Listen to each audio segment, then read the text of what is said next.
थंडा environment temperature कमिले आम देहरे थिबा रक्त नली गुड़ा सब संकुचित हो जाए, कन्स्ट्रिक्ट हो जाए, चापी हो जाए, जहा फल आमर रक्त प्रवाहटा बाधाप्राप्त हुए। सेथिपाई हार्ट स्ट्रोक कथा कहतु किंबा ब्रेन स्ट्रोक कथा कहतु, ब्रेन स्ट्रोक किंबा AMI cardiac problem, heart problem अधिक मात्रा शीत दिने देखा देई थाए। शीत दिने हार्ट प्रोब्लेम किंबा कार्डियक समस्या, हार्ट अटैक कथा कहतु, एएमआई कथा कहतु, आंजेना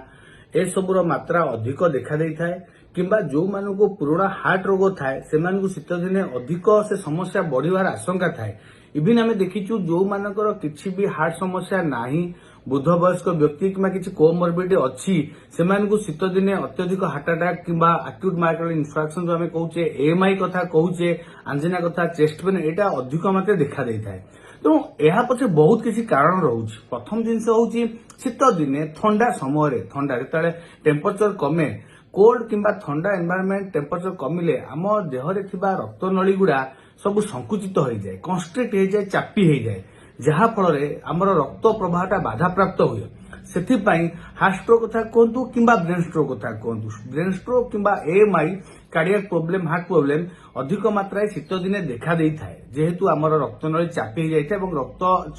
चलाचल बाधाप्राप्त होता है। द्वितीय जिनस जितेबाला रक्त नली चापी हुए कि ब्लड वेसल कन्स्ट्रिक्ट हुए शीत दिने कि टेम्परेचर कमिले तो सेटा ब्लड प्रेशर को अधिक मात्रा बढ़े दे थाए, जहाँफल कि सेटा भी गोटे रिस्क फैक्टर जहाद्वारा कि ब्रेन स्ट्रोक किंबा हार्ट अटैक मात्रा अधिक देखा दे थाए। तृतीय मुख्य कथा है शीत दिने जितेबाला ठंडा थाए एवं आम बॉडी टेम्परेचर बहुत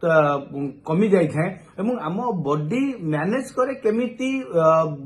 बाहर टेम्परेचर को बैलेंस करी आम बॉडी इंटरनल टेम्परेचर को केमिति अधिक मात्रा रखिबो, जहाँ बॉडी आमर बेसी ठंडा हबनी, जहाँ फल कौन होता है आमर हार्ट बीट अधिक होता है किंबा हार्ट रेट अधिक होता है, आमर बॉडी इंटरनल किंबा कोर टेम्परेचर को बैलेंस करिया लगी बाहर टेम्परेचर तुलन में, जहाँ फल हार्ट उपर प्रेसर पड़ता है किंबा हार्ट बीट अधिक होता है, जोटा टाकिकार्डिया बोली कही था, हार्ट रेट अधिक होगी भी हार्ट समस्या देखा संभावना थाए। तेणु विभिन्न प्रकार कारण होची जहाँ फल शीत दिने मुख्यतः हार्ट समस्या किंबा हार्ट अटैक अधिक देखा जाए, ता सहित ब्रेन स्ट्रोक भी अधिक मात्रा संभावना थाए। तेणु आम एडभाइस साधारण उपदेश देता जो माने बुद्ध वयस्क व्यक्ति, साधारणतः जो मानक पुराना हार्ट रोग अच्छी कि कौन कोरोनरी आर्टरी डिजीज अच्छी, चेस्ट पेन आगु होती, आंजेना होती, हार्ट फेलियर होती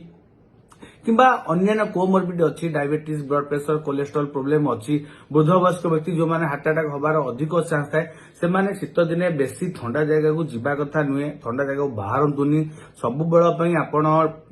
फुल ड्रेस पिंधतु, हाथ में मोजा सॉक्स पिंधतु, बेसी ठंडा को एक्सपोजर होतुनी, अत्यधिक एक्सरसाइज किंबा स्टर्नस एक्टिविटी आम जोटा कहे अत्यधिक मात्रा एक्सरसाइज करिया सेटा अवॉइड करंतु, डाएट टाइम टू टाइम आपण डाएट नियंतु, निजर जहां हार्ट समस्या अछि तापे जहां मेडिसिन खाउछंती सेटा रेगुलर खांतु एवं कार्डियोलॉजी जी अछंती ताको आपण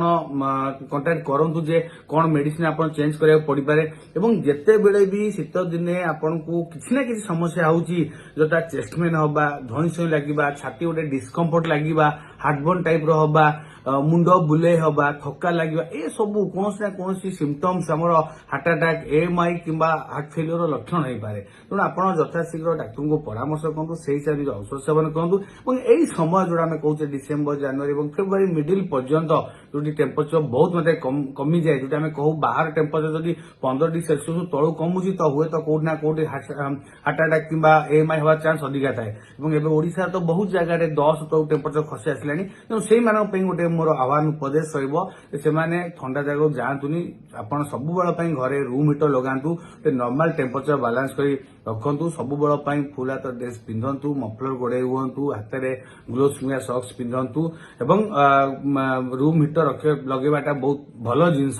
ता सहित निज डाएट जोटा कहूँ से सब डाएट ध्यान रखु, ठंडा जिनस बेसी खाइबा किंबा बाहर जिनस, छणाछणी जिनस, तेल मसला ये सब डाएट तो संपूर्ण भाव निषेध करिया पड़िबो। वेजिटेबल्स हॉट सूप सेटा आपण पी पारिबे। तेणु खाद्य प्रति आपण जत्न नियंतु एवं बेसी